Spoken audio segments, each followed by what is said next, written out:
Estamos de retorno, gracias por estar junto a Veía la Televisión, 22 horas con 40 minutos. Vamos a darle un tiempo también al análisis de las informaciones, al tema del panorama internacional. Usted recuerde lo que ha ocurrido en Venezuela. Cuando el 23 de febrero, para ser preciso, se intentaba ingresar ayuda humanitaria y dentro de ello se ha generado un incendio, se ha responsabilizado del mismo, ayuda humanitaria entre comillas lo señalamos, y se ha responsabilizado del mismo al gobierno de Venezuela en la frontera colombo-venezolana.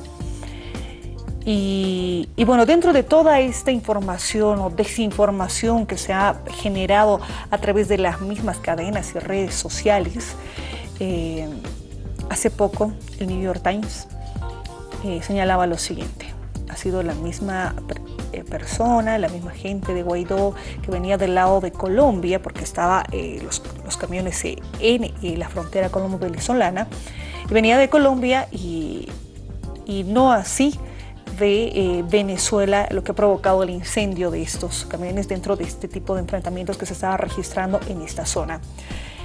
¿Cuál es el tema de análisis a continuación?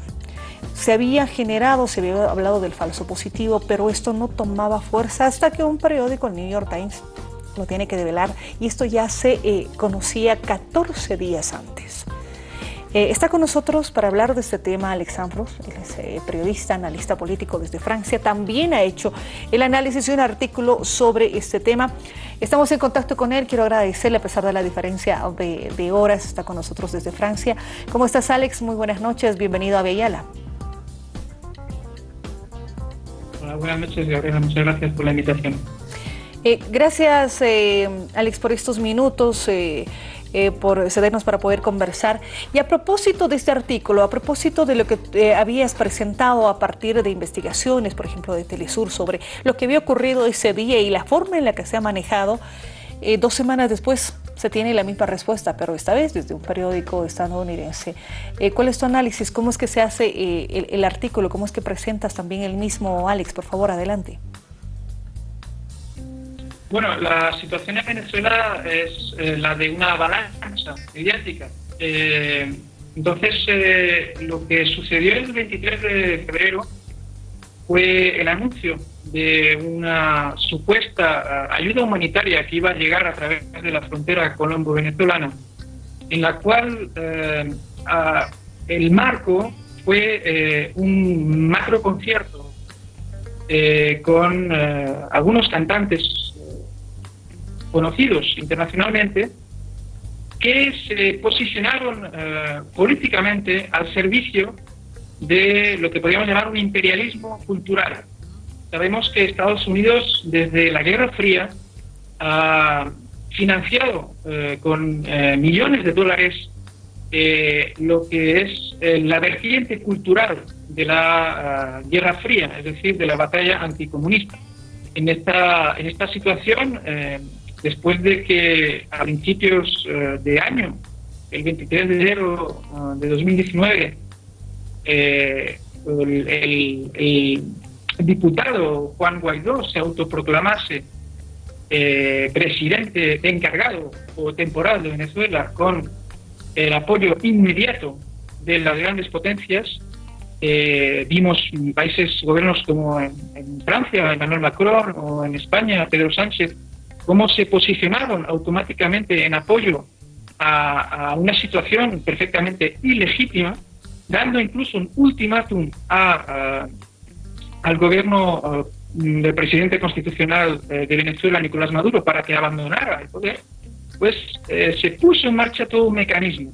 Este mecanismo consistía precisamente en provocar una imagen internacional de que la llamada crisis humanitaria en Venezuela era responsabilidad del gobierno y que este gobierno rechazaba el ingreso de una supuesta ayuda humanitaria. Entonces, aquel día lo que vimos fue una serie de incidentes en la frontera, incidentes llevados a cabo por provocadores, lo que se conoce como guarimberos, personas a menudo jóvenes, delincuentes, seguramente pagados, de hecho hubo testimonios de que fueron pagados por algunos sectores de la oposición en Venezuela, quizá por Estados Unidos, incluso por el gobierno de Colombia, y ese incidente resultó en el incendio de un camión en la frontera. Ahora, inmediatamente se provocó una oleada de indignación mundial explicando que las autoridades venezolanas de la frontera habían sido responsables de ese incendio. El colmo, digamos, de la indignación es que ese camión transportaba supuestamente ayuda humanitaria para la población que los medios se habían encargado de presentar como una población sufriendo hambre, ¿no? O hambruna. Entonces, analizando la cronología de los hechos, analizando las imágenes, yo llegué a la conclusión, a partir de testimonios en el terreno de periodistas que hicieron un trabajo importante de Telesur, en particular Madeleine García, no solo ese incidente en lo que respecta al camión, sino también en la cronología de los hechos, cuál era el objetivo desde la frontera. Es decir, se produjo otros incidentes que también era el asalto a un cuartel, con lo cual había realmente el intento de desestabilizar la parte de la frontera mediante un ataque armado a un cuartel del ejército, y toda esta secuencia es la que yo analicé en aquel artículo. Entonces, los medios internacionales dijeron que era responsabilidad del gobierno venezolano ese incendio, y tardaron 14 días en rectificar un medio como New York Times. Ahora bien, todo el resto de medios internacionales que difundieron aquella mentira mediática, no estoy seguro de que hayan rectificado todavía, y si lo hacen, no lo harán en la gran portada, seguramente. Evidentemente, Alex, y quiero con la siguiente consulta hacer precisamente un análisis, si me permites,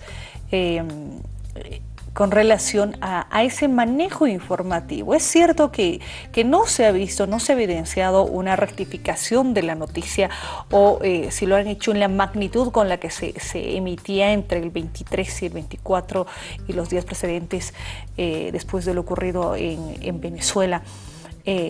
¿Cómo se analiza, cómo se atribuye el mismo tema, por ejemplo, de estas fake news, de la posverdad, del manejo informativo, de la información y desinformación que hablábamos hace instantes?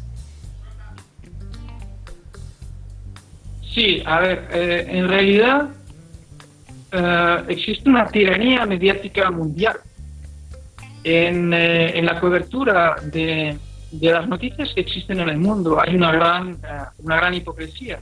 Hay también un eurocentrismo que se produce, es decir, podemos interrogarnos por qué efectivamente se le va a dar más crédito a un medio como New York Times que a un medio como Telesur o Avia Yala. Yo creo que hay una gran... hay que entender una cosa, para las grandes potencias militares, para el Pentágono, para la OTAN, la información es un terreno de batalla. Es decir, que la información es la manera de legitimar y justificar futuras intervenciones militares al servicio siempre de las multinacionales de esos países.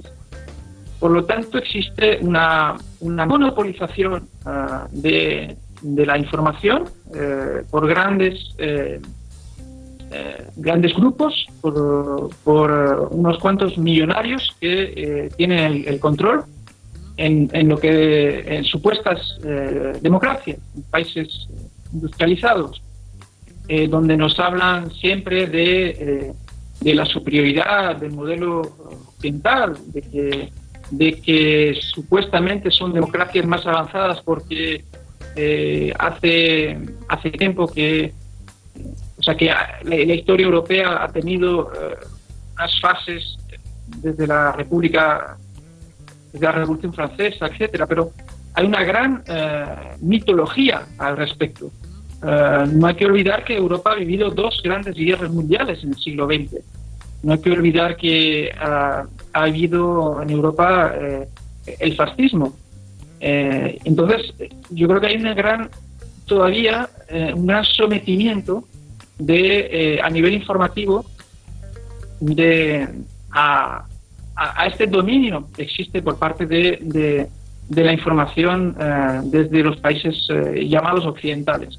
Entonces yo creo que es indignante que, por ejemplo, la situación que está atravesando el pueblo en Palestina, la resistencia que ha tenido el pueblo sirio frente a tantas agresiones, la situación terrible que se vive en Yemen, esto no acapare los titulares y que en el caso latinoamericano los problemas que existen en países de Centroamérica como Honduras o en Guatemala, las violaciones de derechos humanos, en Colombia, esto no acapara los medios de comunicación.